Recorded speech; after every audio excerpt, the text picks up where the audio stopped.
Hi, my name is Haley Anstey. I'm currently enrolled at Flint Hills Technical College in the Psychology online course. This is the Psychology video assignment. Throughout this class, we've learned a lot about psychology. I chose to do my video assignment over chapter 14 in our book. And in this video assignment, I'm actually going to lay out 25 words from this chapter that I'm going to use to describe my family members. And then I'll explain whether I use these terms correctly or incorrectly. Let's start by talking about what psychopathology is.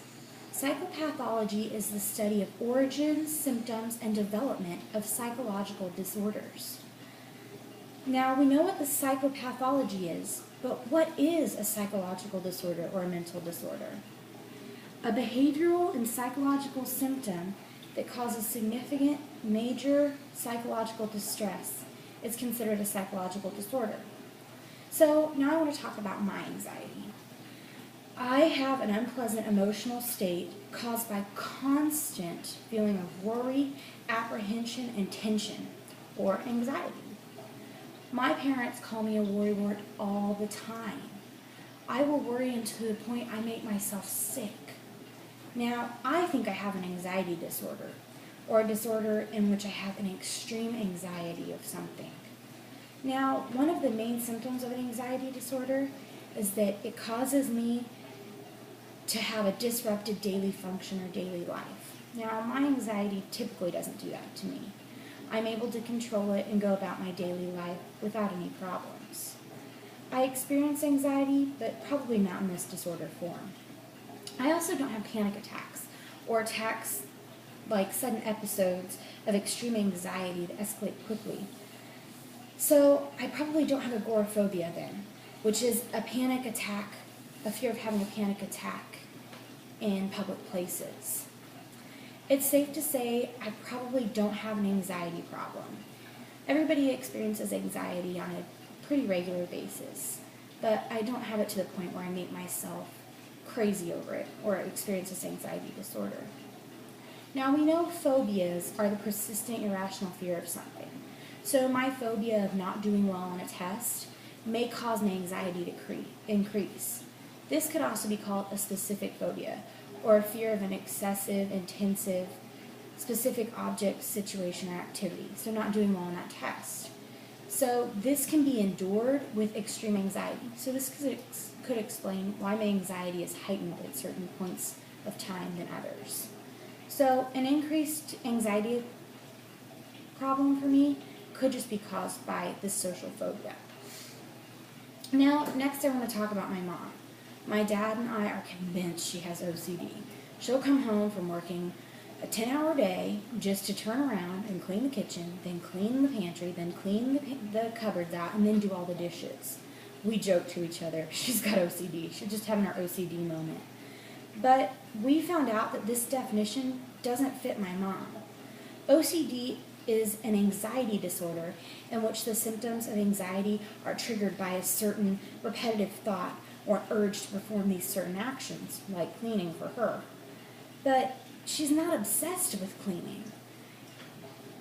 She doesn't have these uncontrolled thoughts or mental images of always having a clean house. We couldn't even say that she's compulsive in her cleaning. This repetitive behavior, that she doesn't have this repetitive compulsion to do things to reduce her anxiety. So my mom just likes to clean a lot. And although sometimes I don't understand it, it's probably not an OCD problem.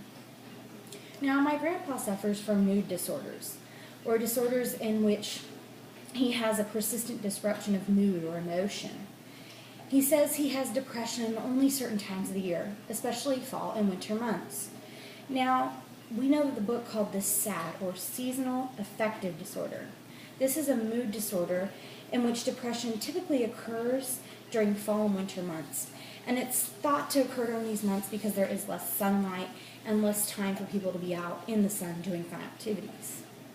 So because he probably just suffers from SAD, he most likely doesn't suffer from major depression or an extreme persistent feeling of worthlessness, hopelessness, or cause impaired functioning. So he probably likely doesn't suffer from a dysmanthic disorder either. He doesn't suffer from low-grade depression that causes discomfort, but does not seriously impair functioning.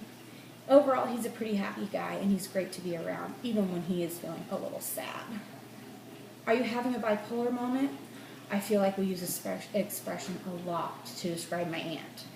She can be in a happy, great mood, and then a phone caller can set her off, and she can be cranky the rest of the day. We always joke, oh, she's just having her bipolar moment, let her be. But we learned throughout this chapter that a bipolar disorder is a mood disorder involving periods of incapacitating depression, alternating with periods of extreme excitement. My aunt doesn't really display these symptoms. A phone call can put anybody in a bad mood, especially if it's done at the right time. At most, my aunt has cyclothymatic disorder, or a mood disorder, which is characterized by moderate but frequent mood swings. They're not severe enough to qualify as bipolar disorder, so I would think at some point in our life we all suffer from cyclothymatic disorder. Everybody has mood swings. Now, I want to talk about my dad for a little bit. He claims to hear voices in the back of his head all the time. He says that he can hear them, 2 or 3 at most, but he can't really make them out. He does say one stands out to him specifically, an old man with a gruff, hoarse voice. Now, I asked him, do you suffer from delusions or falsely held belief that something is true even when it's proven not? Like, we know that the sky is blue, but he's convinced it's green. Even when we can look at the sky and tell him, no, it's blue, he's still convinced it's green. And he said, no, he doesn't suffer from that. And then I asked him, well, do you suffer from hallucinations? Do you see something or perceive something that is real but isn't? And he said, no, I don't see the elephant sitting in the chair across the room. So he doesn't display positive symptoms of schizophrenia or symptoms reflecting excess disorientations of normal functioning. So because he doesn't experience symptoms that reflect defects in normal function, he has negative symptoms. After the review of his symptoms that he does and doesn't display, it's safe to say my dad probably doesn't have schizophrenia. If he does have schizophrenia, at most it's the paranoid type. He can still function normally, but he also hears those voices in the back of his head. In my opinion, my dad fits the dopamine hypothesis, which has the view that schizophrenia is related to and may be caused by an excess amount of the neurotransmitter dopamine in the brain. Now, my dad never went to the doctor to get the DSM-IVTR, so he never got really diagnosed through the text that describes the specific symptoms and diagnostic guidelines for psychological disorders, especially this one, schizophrenia.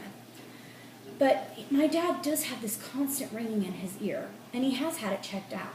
The doctor has diagnosed him of having tinnitus, or this constant ringing, and this can sometimes be associated with hearing loss or related to his symptoms. He just doesn't hear things clearly.